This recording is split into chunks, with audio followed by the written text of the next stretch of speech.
tweed, mud wrap, whatever. He decided I don't do girl things very much. And he decided I needed to have a spa treatment. So we went together into this room full of people laying in mud where you get into these boxes and get wrapped. He died of AIDS 2 years later and was quite ill at the time, actually. It was sort of his final trip to Europe. And so here he is wrapped in a very pleasant experience, which now to me looks like a coffin. So you look later at these things, they take on different meanings. Taking photos, the reasons that we choose to take a photograph and what we go through in order to do it. I mean, look at the nose. We go to great lengths to get just the right, especially if you really are a photographer. I mean, there's a woman with her head inside a hedge there. And this is the workshop in Leeuwarden in the Netherlands. And the lady who owned the house was in the yard on the other side of the hedge. And this face came through.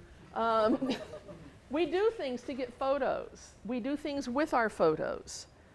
Yes, those are Polaroids. Yes, they get put on the wall whenever he moves. People have photos in bracelets. People have photos in their bathroom. This is a family album in some ways. It's not just the photos, but the talking about them. It's so important in this work, and I don't have time for that story.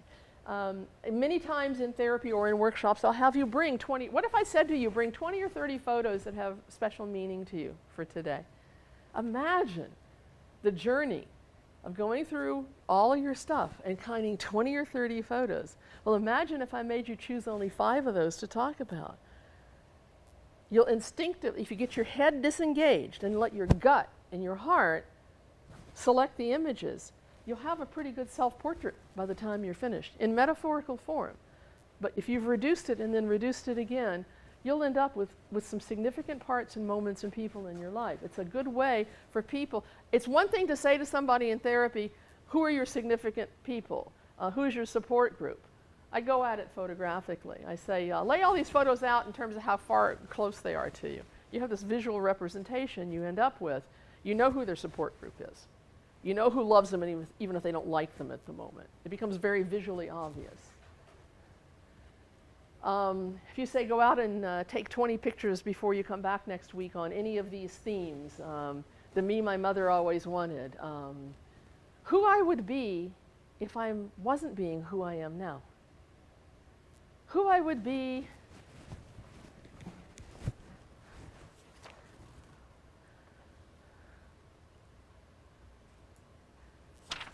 the me nobody knows. Who I would be if I could be anybody I wanted. Things I'm good at. My good parts and my bad parts. People who matter to me. People to whom I matter. My life before drugs and my life after drugs, if I can stop. This is the moment when I realized I was addicted. What has to change in my life for me to no longer use? This is what lies in the way of me stopping. You're getting these all as a handout, by the way. Me as an addict. Me as not an addict. Have they ever visualized that before? You see, if I can get a photo of somebody, so a crucial point here, if I can get a photo of you looking like you're going to look when this problem is over, if only I had a degree, if only I finished school, if only I hadn't gotten married, if only I wasn't addicted, then I could, where we get stuck in this cycle very often in counseling. Here's a photograph of what I'm going to look like when this problem is over. Here's a photo of me when my addictions no longer got me by the throat. Here's a picture of me. This is what I'm going to look like. Okay? What happens? You can't tell me it's not possible anymore because I have a picture of it. So I have just moved you out of can't and into won't. And it's just a bingo moment with a client. Don't tell me you can't do this. Here's a picture. Let's talk about why you haven't yet, or don't want to, or you could, but there's a reason you aren't. And we can photograph those as well. This is how you start interweaving this stuff. So this is an assignment, it's very simple. This is go out, things that are important in my life. I mean, sometimes we focus on the problem so much Who are you when you're having fun? What do you look like when you're having a good time? What are the things that make you happy? Who are the people that you enjoy being with? Show me your home and why you like it.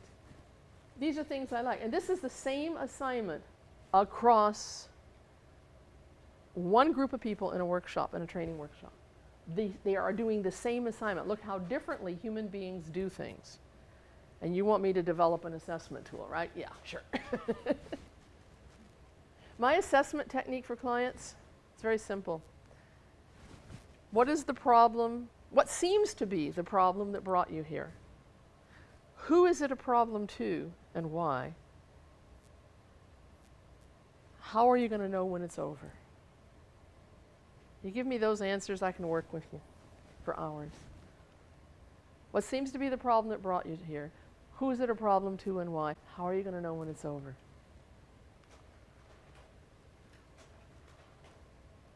Self-portraits. When people pose for self-portraits, they have an image in their mind that they want to get down on paper. A self-portrait is a picture of you when no one else has any control over the image. For clients who are traditionally disempowered, whose lives are run by therapist, counselor, social worker, welfare worker, financial worker, blah, blah, blah, blah, blah, it's really nice to say, here's the camera, get the picture of yourself. Or, here, I'll hand you the camera, but you're going to be like a little cable release. I want you to do this, and I want you to get me from here to here, and I want the tree coming out of the back of my head, and when I go, now, I want you to take the picture. Now, then the person has just gone click. I still call that a self-portrait because the client has had all the power, all the decisions. So self-portraits. This is a lawyer who said, let me show you how I'm feeling. It's better than talking about it. That was my ruler he had across his neck. I told people, a couple, to come back with pictures of their relationship. Yes, those are chickens. I'm at a party with a bunch of kids, and this child says, take my picture. I say, fine. I turn around, and he's doing that. Now, do you read a whole lot into that and decide, oh my God, he's suicidal? Do you ask him, or do you look at it and think, well, maybe he saw this on television last night? Like, how seriously should I take this? Is this abuse? Is this child, if he's suicidal, I have to report it. I mean, it's one of my ethical rules of my profession. What do? You ask the kid. Hey, what's with this picture? If there were 3 more in the series, what would the next 2 look like? Do you want to hang it on your wall? What would be the title you would put under it? What would it say if it could speak? If you did shoot off your tongue, then what? Would it solve something or make something worse? I mean, you start engaging over the photo. People take pictures of themselves. She is holding a cable release. She lived in this house for a long time, and they decided to tear it down and build a high-rise, and she had absolutely no power over being evicted. And so she photographed her rage.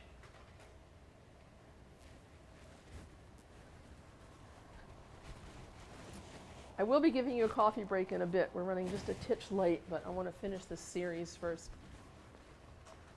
So what you do with self-portraits. Now, as an art therapist, I would tell them to work with the art materials, and there's more in it with the art. Even if you're not a trained art therapist, if you say, put it on paper and decorate it in ways that make sense to you. Very open assignment. Do not have to be an art therapist to bring out the crayons. Have them tell you why are they doing that. Well, this person needed their feet. And whoops, I have to do something here. I apologize.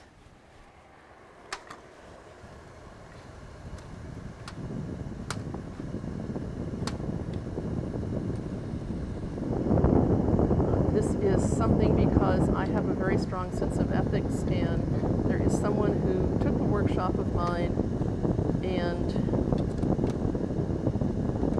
is attending the conference and did not want those slides shown this morning, so I need to take those out. Trained. The slides are in the book, stories in the book, but just didn't want the picture shown this morning, and I have to honor that. So these are some of the things that people have done. With the assignment was, in a workshop, instead of a name tag, here's a Polaroid camera, go out and take a picture, and we'll put your name on the picture. Very low-key, bring in your driver's license or, status card. What do you think of this picture on your driver's license? Passport photos. They say if you look like your passport photos, you need a holiday. What do you think of your passport photo? I mean, or your driver's license photo. That's such an easy thing to start with someone. Oh God, I'm just going to sit down and keep focusing.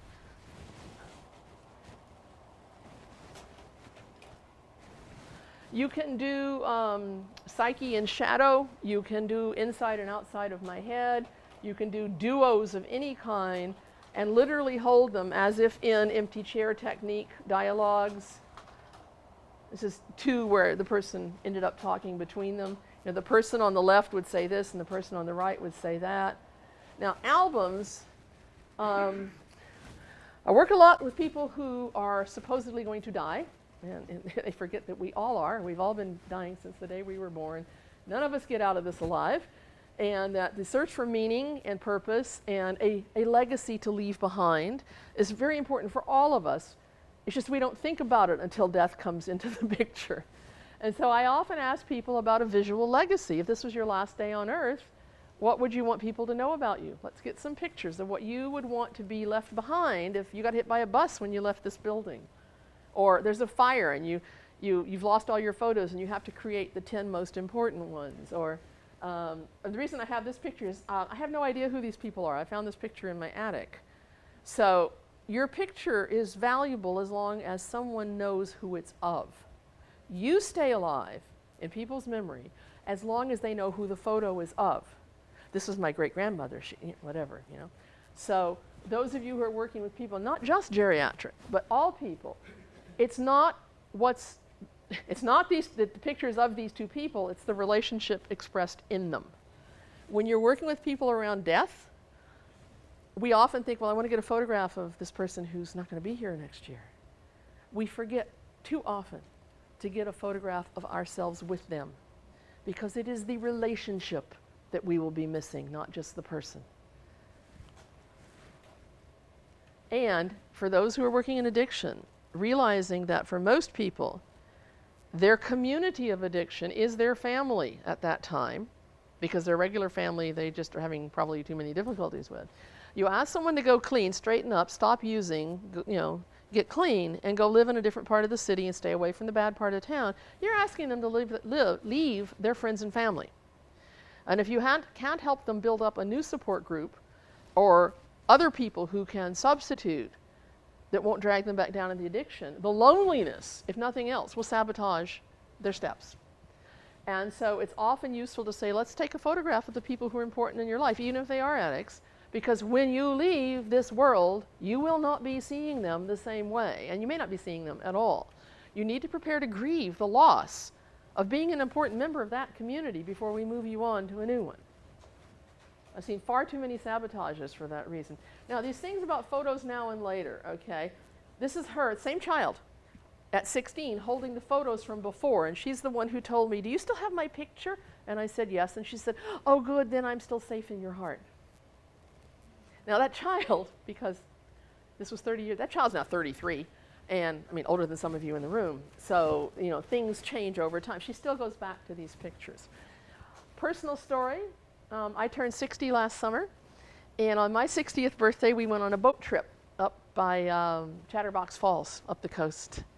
And my husband took this picture, and I looked at that, and I said, there's something about this hand on the hip and this tilt of the head, something I really, really, really like this picture. It brings some sort of good feeling in me. Not all the other pictures of the day, those are nice, that's nice, that's nice. That one, I couldn't figure it out. Warm feeling. I really like that. It's like an archetypal picture for me. And it wasn't until I went to my website later that day. I don't know how many of you have seen my website. Anybody? Okay, my bio page. As you can tell, I don't take myself all that seriously. The first picture on my bio page is this.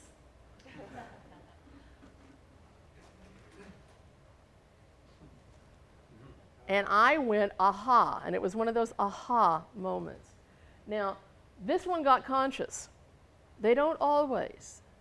People walk into your office, you have photos on the wall, it may trigger somebody into something totally far away. Similarly, watch out for transference and countertransference, because their photos can trigger something in you that you're not even aware of consciously. Now, I have a friend who was a client over 7 years ago, so he can be a friend, who is Cree. And he was put out for adoption. It didn't work. He ran away at age 11, hit the streets, started dealing, started drugs at 13, was an addict by 15, found his father on the street. His father showed him how to use a needle so he wouldn't kill himself. And they shared an addiction for many years. This guy grew up on the street. He was an addict for 12 years, tested positive for HIV, and on the day he tested positive for HIV, he decided either he was going to live or he's going to die, and he made the choice to live, and he went into treatment, and he cleaned up. And I have pictures of him during that process in a moment, but this is just to show you his parents, who he never knew as a couple. The picture in the middle are his mother and father when they got married. Now, he never lived, I mean, he had a terrible childhood. It was just real sad. And he never saw his parents together again after he was 9. And so what he did, since he was afraid he'd lose his photos, is he had them tattooed over his heart.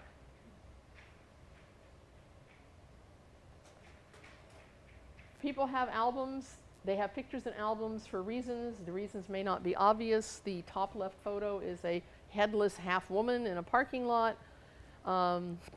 No, she did not put every photo she owns in an album. There's a reason that that photo is there, and it is the reason that you as therapists or communicators want to know. Why is that picture there? Okay, so now I'm going to switch to a second roll of slides. I'll go very quickly, and then I'll give you a break. But there is the difference between phototherapy. We aren't going anywhere if I can't find my slides. Phototherapy and therapeutic photography. Phototherapy is a set of techniques that you use during counseling, during therapy, to help a client. But we all do most of that anyway. Looking at photos of me, photos by me, self-portraits. We show our pictures at idle moments. We look at our own. When photos are used as activity to enhance personal growth, self-esteem, community building, diversity training, cross-cultural communication, and the person is not seeing a therapist, they don't have a problem needing counseling, they just want to learn more about themselves, a Saturday workshop at the library or something, develop yourself through photos. That's called therapeutic photography. It's not opposites, it's a continuum along which every bit of photo-based communication can be located. And I go back and forth. Everyone goes back and forth. There are people who say, oh, I only do phototherapy, and then they go home and they work with their kid with the family album. People who are not licensed therapists are often using very much the same techniques and doing really good work, and sometimes mistakenly call it phototherapy, especially in England, because they don't get that dimension over there. We've had chats. There are good people out there, and on my website, I explain and compare phototherapy and therapeutic photography, the difference being the intentional therapy framework. Would this be going on if there wasn't a therapist there? Well, in therapeutic photography, of course. Jennifer Mervyn works with street youth out in Burnaby who've made this video about living on the street. She wasn't doing therapy, and it was very therapeutic. It was very healing. So, do you need to have a therapist there? For phototherapy, yes. For therapeutic photography, no. Does the person need to be having a problem they need help with that they can't fix by themselves, or else they wouldn't be paying you? Are they having a problem? Are you doing counseling? Phototherapy, yes. Therapeutic photography, no. Does it require a licensed therapist, a trained therapist to do it? In my books, phototherapy, yes. And you'll have arguments around that depending on what part of the world you're in, because therapy is defined very differently in a lot of the European countries. And people can be counselors with no graduate degrees, and they can call themselves therapists if they want. So no criticism, but just be careful. If you're showing other people how to do this, you're turning loose some very powerful tools. So if you're sure the person can use it, then it's fine. But I only train therapists and counselors. I do educational workshops for anyone who wants them, including the RCMP in Richmond many years ago, using photos with street youth to people who had vandalized corner stores and been arrested, teenagers who were just doing crime. We worked out a program where they would have to go photograph the store they vandalized and photograph the owner of the store and work there for a day and be photographed working there and be photographed with the store owner, because once you are photographed together with someone, it's very difficult to do anonymous violence, random violence. Once you have a personal relationship, it's changed. And then they had to go have a meal with that person and his family and photograph the family. And you bet that kid's not going to do a store again. He might do something else. But unfortunately, the program did not get funded, but it would have worked quite well. It's very much like, not restitution. What's that called, that new court circle sentencing stuff? Restorative justice, very, very much. In family albums, no one photograph can mean anything. What you're looking for in albums or life pictures is repeated patterns over time and generations.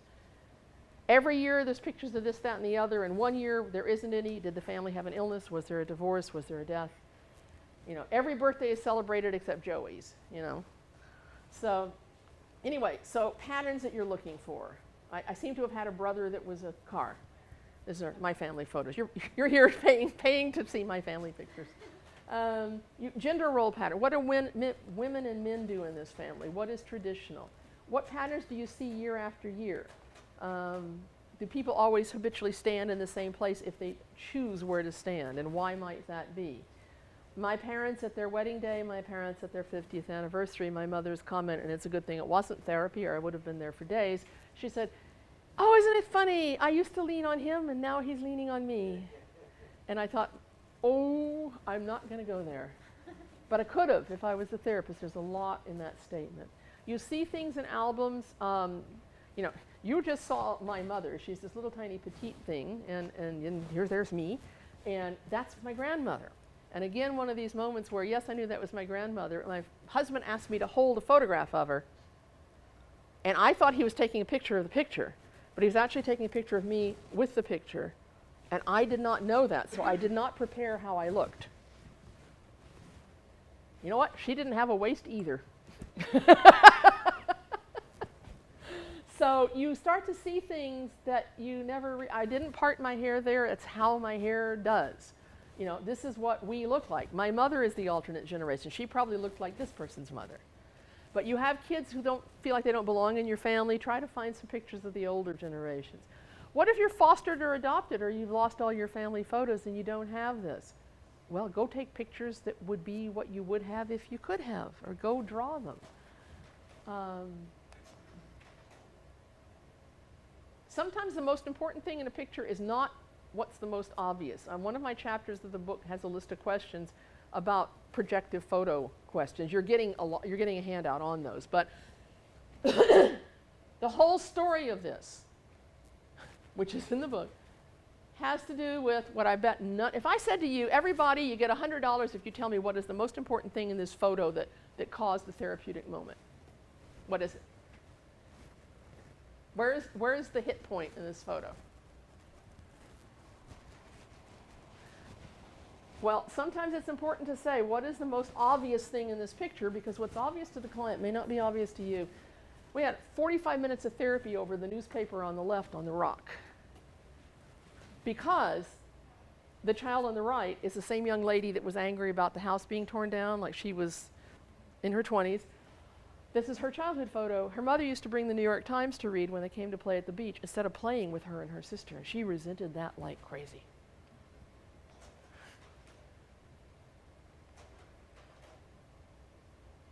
Same child went back to Klimtu, doesn't speak, doesn't hear. People there don't do sign language, and although her father was the local, ran the fish boats up there, and her mother ran the store with her grandmother, her mother was not literate, and neither was her father. So they couldn't read and write. She couldn't talk or hear.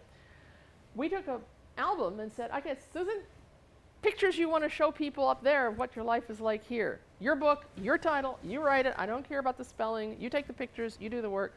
We got a map of her value system that I could have not gotten any other way. What is important to her? Kids at school, her bicycle, her friends, her family, eating, shoes. She had more than one pair of shoes. She took the album back with her, and serendipitously, her mother, who's very bright, looked at it, looked at a picture of eating, found another picture with a clock, did like this, pointed to the picture of eating, pointed to her. It's like, you be home at 6 o'clock to eat. And they began to use it as a communication tool. I gave her a little pocket camera. She made a list of what she wanted to take pictures of up north to bring back to show to people in the city, because the kids at school had been saying she was born in a garbage can because she didn't look like her foster mother, who was white. So she took pictures of her and her family and her brothers and sisters and her dad's fish boat and her mother's. She had a life she brought back and showed, this is where I belong, this is home, this is my family. So you can use these. I mean, that's not really therapy, that's more therapeutic photography, but since she was my client, it also overlapped. Appropriation. I'm just going to zoom through these. There are people out there who are photographers, sociologists, cultural workers, people interested in reflexive practice, who use gathered photos with or without text to make statements about life. This is Jo Spence, who's a woman who's now passed away, but who pioneered therapeutic photography in England. And because of time, I'm literally just going to go through these. There are many stories to these. And she would reconstruct family photos her way. Because you see, your family album's not really yours. It's the story of your life as told by the person who creates the album. And many times in families, it's really nice to let kids make their own, because they're often very different. I'm really rushing on time, and this is the part we can drop, but I thought you'd want to see the pictures. So people do much more active pictures of themselves to make up. This is the kind of pictures your clients may be bringing you that they might have done on the weekend at a woman's personal growth workshop or something. Who did what to me is on the blackboard. This is a woman who's left an addiction and gotten herself free of it. This is her statement about it. Ellen Fisher Turk in New York City uses photos with people who are anorexic and bulimic. The last set of photos I've been showing you are other people's work. I mean, with permission. These are two of Ellen's with permission. This photo was in the New York Times. The lady had been told for years by her family that she had an eating disorder, did not believe it, could not see it in the mirror, could not see it in other people's photos of herself. She posed this for Ellen, and she said it was the moment where she realized she had a problem. She never realized how skinny she was and began to recover. Lori DeMar in Seattle works with women with breast cancer, and these are just the kind of things that you'll see. Barbara Newberry works with these things that you see in store windows, the mannequins that you put clothes on, and she sets them up in certain images and then uses them with a youth group where she is an assistant counselor. This is a man who is a paid model. She has posed the picture, and that is a child mannequin.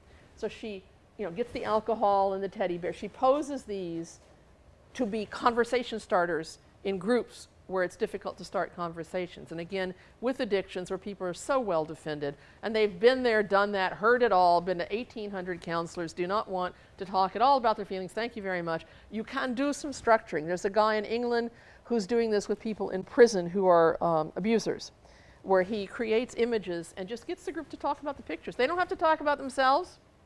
Yeah, right. Okay. The next series, and then I will give you a break. I just wanted to show you some of the people that have been in my life that photos have helped in many ways. Again, I don't have the time for the stories, but these are my guys. This is where I've used this work. If this work doesn't work, it wouldn't work with these people. You can't con them. Now that's the same man. During the counseling, I asked him to photograph home, and he came back with this series. The downtown East Side neighborhood where he lived for so many years, the alley where he lived for 3 years, getting closer in the alley. Take note of the thing with the little opening with the little shed roof over the top of it. We're getting closer. That is where he lived for 3 years. He slept behind those gas meters in a little tiny space behind them, between them and the wall. Now, the size of that, you know, below is the door. And so this was his photos of home. He wanted to make a statement of what he needed to remember. That was a toilet in the back side of a bar. He slept under that alcove as well. He wanted to have photos of where he used to be so that he could explain to other people why not to do it and how far he's come. There's another man who passed away last year, my friend Tim, very indomitable spirit. He was very involved in Sex Addicts Anonymous and spoke a lot about sex addiction. It's often overlooked in addiction conferences. He cleaned up, he got his life together. He was living at St. James Place, which is a public housing downtown, and he took pictures of home. He actually had quite a nice place. It's actually bigger than my place was at the time. These are the photos of the people that mattered. He was in Toastmasters, this fellow. That's his certificate. He looks like a little garden gnome. He's just this great guy. These are his false teeth. He wanted to show us. He prepared these when he talked on sex addiction at the Men and Sexual Violence Conference. These are the pills he takes every day. This is the hospice where he had Mays Place downtown, where he had gone to die 4 times, and the last time he'd gone out on roller skates saying he'd be back, and in fact he died somewhere else. But these are the people who helped him prepare to die 4 times, and the living room there. And the very last set, very quickly, Aboriginal people who are living with HIV, who are on a wellness retreat. We weren't doing therapy.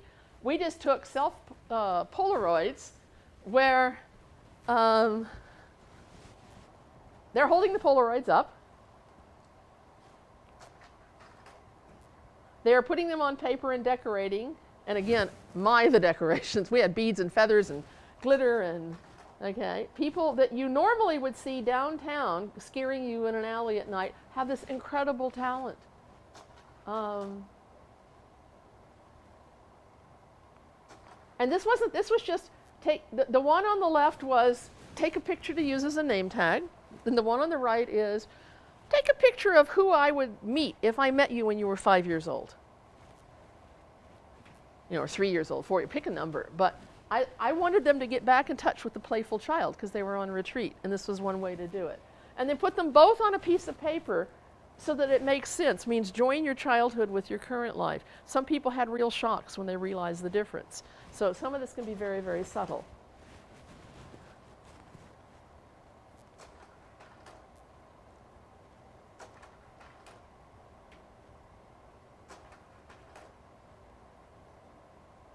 Why is this there? Why is that? The stories were very long. I had to have the grass that high because when you're little, the grass is very high. This is the person working on, they are on a rock at the beach. This is the ocean. This is the rainbow and the sun. And the rainbow carries them to the spirit world after they die. And in fact, that's the second picture is them going there. Now, this is a detail of that other one. They then took leather and made little braids on the drawing of their grandmother's face because their grandmother had been watching them and preparing them for dying and passing. Little baby moccasins, because it was a little child person that was going up. An octagonal medicine wheel, I have no idea. And these are on the wall in the phototherapy center. So these are some of the kinds of things that you can do with photos of the client, photos by the client, self-portraits, family photos. Can I have the lights up, please? And using the projective process around it. I'm going to give you a break. It's almost 11. I'd like you back in here. It's 10 minutes to 11 by my watch. I'd like you back in at 11, but I'd like to give you your handouts now in case some of you aren't coming back. You think that did it? You want to say hello? Okay, so we are starting the second half of the workshop. I'm going to tape while I'm doing a couple more things, and then we'll go play. This is officially over at 12:15. They have not asked for evaluations. I tend to like to have them, and I didn't prepare one. So maybe the last 5 minutes I'll just ask you to, you heard my assessment list. It's 3 questions. My evaluation, did you get what you came for? How would you change it for next time? very simple evaluation, but so I want to leave a little time for that. But we have basically an hour. In that hour, I'm going to ask you to go to the back of the room in a few moments and find a photo that particularly calls to you. That's it, big general assignment. Find a photo that particularly calls to you. And we'll gather around the table and I'll show you how I would work your photos a little bit. And then you'll pair off with a list of questions and you'll have a chance to talk to each other using the photo as your communication focus. That's so interesting. You'll do that half the time. One of you will be a pretend therapist and the other will be a pretend client, and I'll call time and then you'll switch roles. Actually, I don't know if we have enough time to do that. We may just let you interview each other with the questions. In a training session, I would actually take that into, you be the therapist with her photo, you be the therapist with her photo, as opposed to the two of you just talking about it. We'll see how it goes on time. We might make it more formal, we might make it less formal.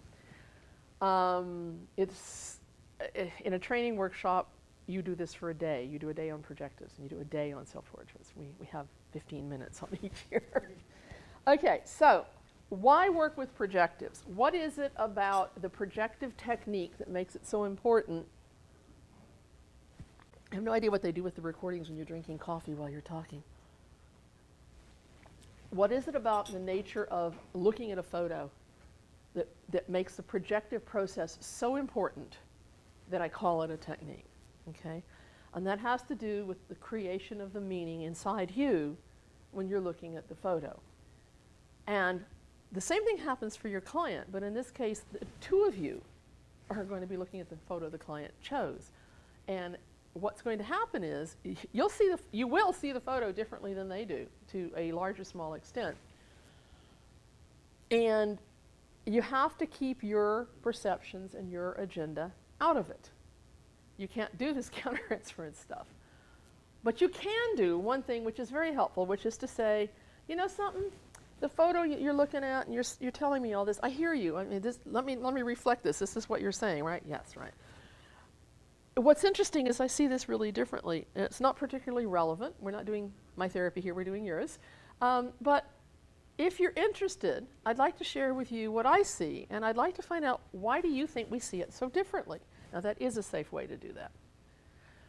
This, find me a picture of a drug addict back there. What are you looking for? How do you know? You know something? I can tell, I can go into rooms where there's a mixed crowd and I can have a sense of who's probably Jewish or not. Native people can go in and have a sense of who's native even if they don't look it. People who are gay can go in a room and have a sense of who's gay even if the other people can't. There's just some sort of non-verbal stuff that goes on. I actually had a woman in my workshop in Winnipeg who was a nun, but she was dressed like everyone else, and she said, I can actually tell who's nuns. And I'm like, what are you looking for? She said, I don't know, it's just a sense. Well, we go through life like that. So I can say, well, you say this person looks really sad, or that you're certain this person's an addict, and man, they don't look like it to me. I wonder what I'm looking for, and I'll role play. I wonder what I'm looking for. Why do I think that person's not an addict? Well, they're not skinny and they're not dirty, and well, hey, I deal with the people who live in downtown Vancouver, and I mean, they're lawyers and doctors, and they get their drugs from me, and they're beautiful people, and you get stories. It's okay to share your perception as long as you don't say yours is right and theirs is wrong. What's neat is we can say how odd that we see this photo so differently, and we're both right, each for ourselves. That is the first step in a major therapy goal of getting people to realize that they perceive the world selectively, and that a lot of their problem may be that other people are seeing them differently than they see themselves, or they're seeing the world differently than other people. Nobody realizes that every one of you people are seeing me differently depending on who I remind you of.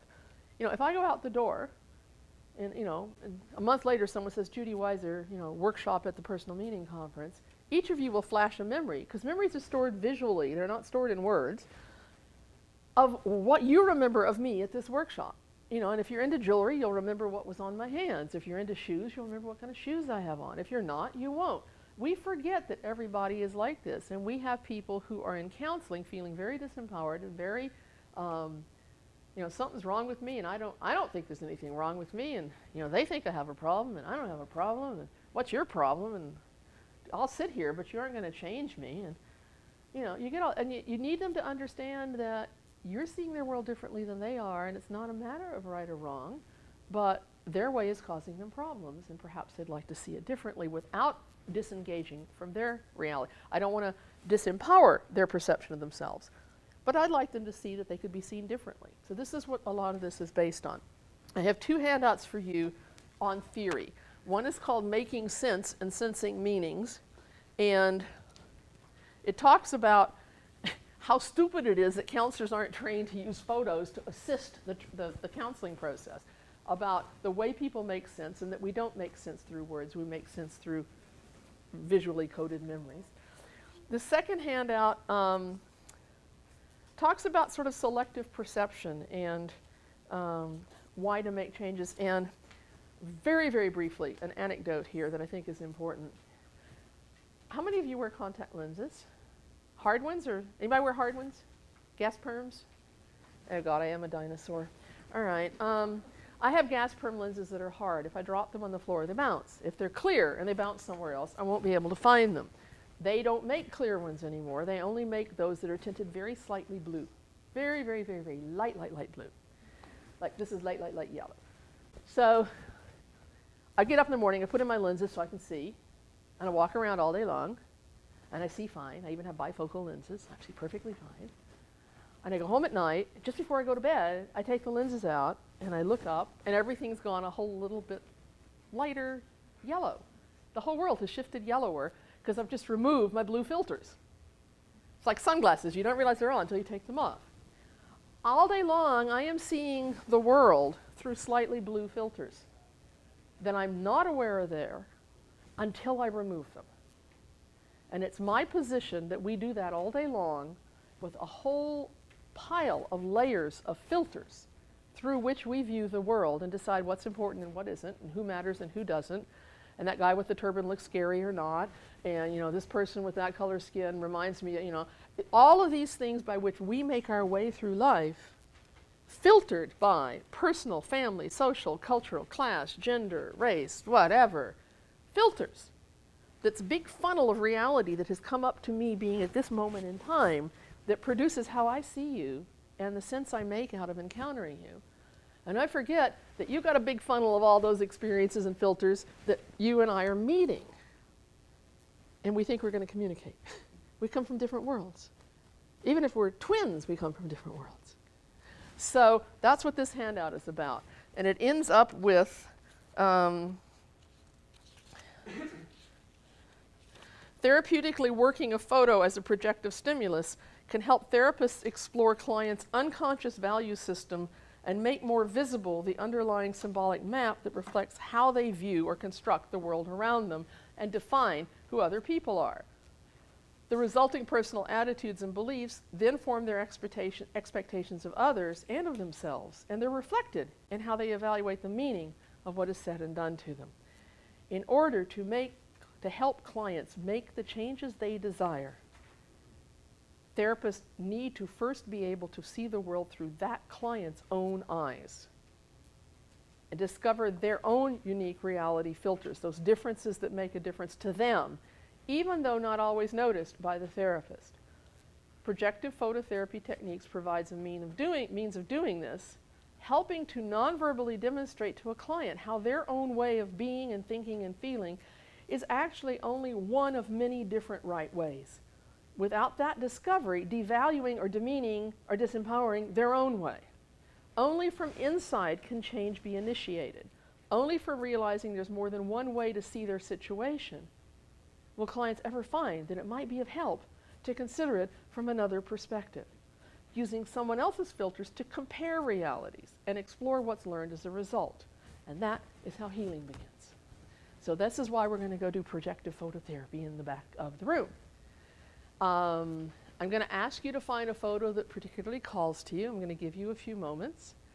I'd like you to note which photo is, oh, I like this one and I like that one. When you end up with one, you're welcome to hold on to it as you look for others, but make sure people can see it because somebody else may be attracted to yours also. You can hold on to them.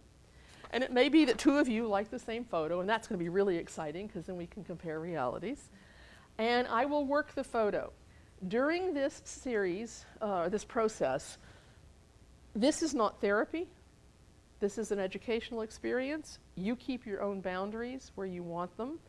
If I start asking you about a photo and you say, I don't want to go there, you know, that's fine.